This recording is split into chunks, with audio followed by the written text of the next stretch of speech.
Yo boys, back with another video. Today we're going to be doing the good old fashioned solo queue, and yes, we are around 2170 right now on the Warrior. Now, had I not been getting 30-minute queues, it actually, I'm not gonna lie, I think Warrior is super fun. I think it's an easy spec so far. Overall it's not that hard. As long as you're just in D stance off your cooldowns and off your stuns, you're pretty much fine. And then you just want to switch to your non-defensive stance whenever you're, stunning so you get big damage.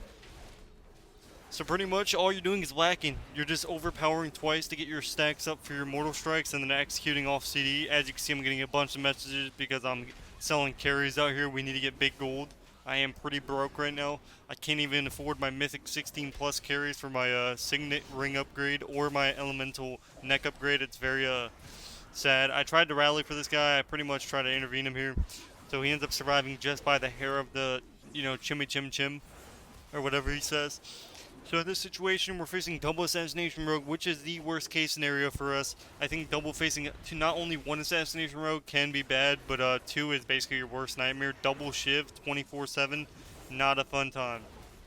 So at this point, my guy's pretty much just dead. There's nothing I can do for him. They're basically just kindling both of my targets, and yeah, there's nothing they can do about that one. So, good old-fashioned double rogue for you. So my guy gets sapped, I see him get sapped, and we're going to Blade Storm so he can't kill me, and then off my Blade Storm, I'm going to banner just in case he tries to kill me. For some reason, my banner in my rally is on CD. So it bugged out to where it didn't reset my cooldown, so now my trinket's on CD, my rally's on CD, and my banner. So this is all at the start of the game, and I got very unlucky. So it bugged out. It didn't reset my cooldown. So, I don't even have a trinket right now or banner. Now I just now have it coming back up. Now, like I said, off your stuns, it's fine. Like, if honestly, all the priest need to do here is PI himself and then, just spam purge the evoker for the stuff so I could stun him. But, it is what it is. And pretty much my guy kinnies him, he bombs him, I'm going to full send him. I actually made sure I full sent him outside the dome, so it's like kind of RNG whether he goes back in or not. So here he's like half in, half out. You never know if he's going to just sit there. So I'm spamming the good old fashioned execute 9 times in a row because I can.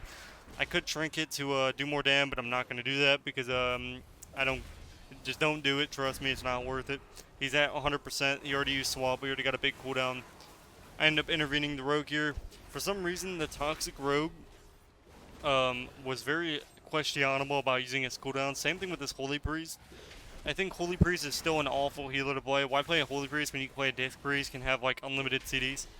So here, I think we end up actually killing this evoker right now. I don't really think he can survive at this point. We just basically just sit on him and he's pretty much GG'd. My rogue has been going the rogue the entire time, and I'm going the evoker. Trust me, go the casters. If you don't go caster, they're going to sit there and do whatever they want. So here I think the rogue ends up actually almost dying. We'll see. So I end up swapping rogue here for a second, and this is what happens when you swap non-casters for 2 seconds. They basically just do whatever they want. So this is where we swap targets. So I'm going the rogue, and he swaps to the evoker. Basically, we can't stay on the same target. So I end up charging him and actually end up almost killing them both right there. So this game, we are going to basically be going the evoker. Always go casters. You don't go casters, you're gonna lose.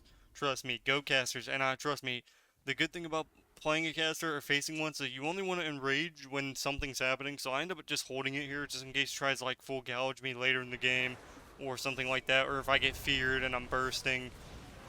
So at this point, I needed to pre-destance. Me not being in destance was like pretty troll because I'm not stunning anything. So like right now would be like, get my 2 overpowers and then stun and then start pumping. So we'll see what happens. So I switch out of destance here. My guy's asking when I'm done with the solo. I'm busy at the moment. So as soon as this barrier comes down, we can stun him and then full send him. So I end up just not even going. I just leap 2 yards away. I end up actually getting him in this basically, we get a solid opener here. So they do end up getting a lot of cooldowns from me, but at the same time, we're putting out so much pressure that it doesn't even matter. So we end up just full sending him. I actually end up kicking him on flashlight. We actually almost kill him through his ward where he has to like heal through it. So he ends up getting a DR kidney, which wasn't terrible, I guess. I mean, it probably would have been better if he got it on the healer. Then the evoker would have 100% died. But good old fashioned 2100 lobbies. You know what I'm saying? I end up bannering here and he ends up dying. So basically nothing they can do at that point, and it is a GG no re situation. And we're facing the Evoker again, which means you're going to be going the Evoker. Always go Evoker. Casters need to die. If you don't go casters, guess what? They're going to leave and you're not going to have a good time. So I ended up was typing there, and I just came back, and he got sapped, so I didn't have time to Blade Storm. And he ended up evasioning air, so I thought he was just gonna blind the healer, and then because he death marked me, so I figured he would blind the healer instantly off his sap, but he ended up not doing that, and he ended up just not clicking blind, and then he goes and clicks blind after I get topped off and PS'd. So it's like really awkward. I actually ended up die by the swordsing too, because I see him get full CC'd. Honestly, it was good and bad because I ended up die by soaring his one shot, and so it ended up being good. Now, in any other situation, overlapping is bad, but in that situation, he ended up popping off. My rogue ends up just dying without using a single cooldown, so. Or my priest, my priest doesn't click dome, swamp, usually every cooldown in the book. So that's the good old fashioned, double DPS that we have to deal with people not wanting to click their cooldowns. I actually have a behavior warning if you guys didn't notice. Listen, Blizzard is being solved nowadays. People, you say a few words of encouragement, and they instantaneously get very salty. So it is it's about that time. It's 2023, and it's not starting off good already with a behavior warning for saying you're awful. So we're already starting off perfect. So we're ended up facing double rogue again. Not the best case scenario. I ended up actually intervening, trying to get a sap. It didn't end up working out. I ended up getting the rogue out though, so it ended up working out. So here we end up going toxic.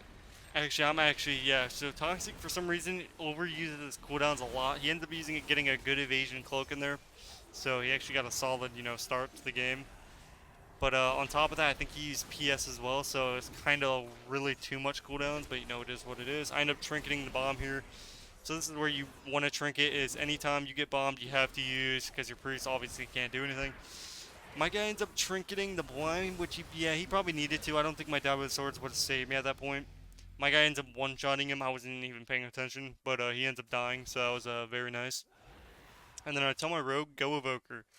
He wants to go rogue, and the reason with going rogue is, listen, always go caster. No matter what you're facing, no matter how bad somebody is, every caster in the game right now can one-shot you randomly, and if you're on them, they're going to have the most annoyed time in life. So listen to the X-Fic, go casters, you will win. So I tell this guy to, listen to the X-Fic, and we win. So he won't listen to me, and it's I have to tell him straight. I have to tell him that he's 1400. He says he's 2300. Like that's a good achievement, and I tell him he's bad, and that's what I got a behavior warning for. He instantaneously reported me, so I felt very sad about that one, getting reported by the good old fast 1400 rogue, like usual. So the rogue, so what the rogue can do right now is my priest needs to purge the shields off the evoker, so PI purge himself, and then he can purge the shields off to where I can stun, and that's what I was waiting for. But you can't really expect all that much. So here I end up stunning the priest because I expected the rogue to stun him right here, but I guess he just ended up saving his stun for the next game. So we end up getting every cooldown by ourselves because that's how it is when you're facing with the people. So he ends up swapping to the evoker. Finally, after 2 decades, I end up swapping rogue here because obviously you need to be on the same targets. Even if you have people that don't want to go certain targets, you've got to swap. So like you being on separate targets is the worst thing you can do. So just do what the other person says, even if it's bad, because if you don't, you're gonna end up just having 2 people on 2 different targets, and it's not gonna work out. So I end up stunning him here.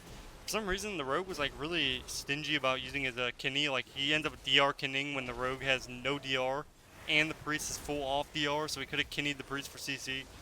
I don't know why rogues like do that, but we end up actually just destroying this guy right here. And hopefully you guys enjoyed the video, and I'll see you guys in the next one.